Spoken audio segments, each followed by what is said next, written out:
aku teks nomornya, terus aku bilang aku tuh cowok, terus aku minta kenalan, terus Artis Jessica Iskandar curhat tentang kehidupan asmaranya yang pahit saat menjalin hubungan dengan seorang pria.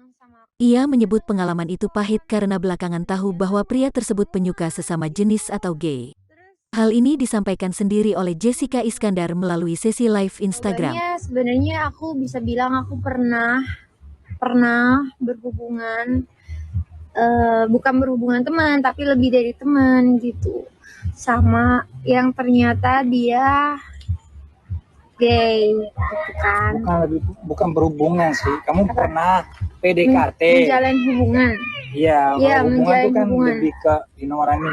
Menjalin hubungan. Ya pokoknya kamu pernah PDKT, ternyata it turned out to be cowoknya gay. Iya. Gitu. Tapi itu tuh sebenarnya aku tuh dengar udah dari gosip-gosip.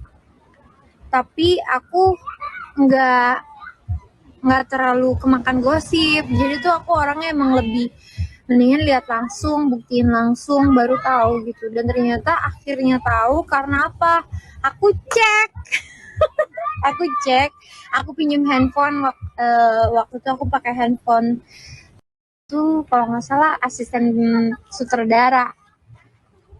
Aku pinjam handphonenya, terus udah gitu aku teks nomornya, terus aku bilang aku tuh cowok, terus aku minta kenalan, terus ternyata si cowok yang menjalin hubungan sama aku tuh ternyata ngerespon dan ternyata mau ketemuan gitu.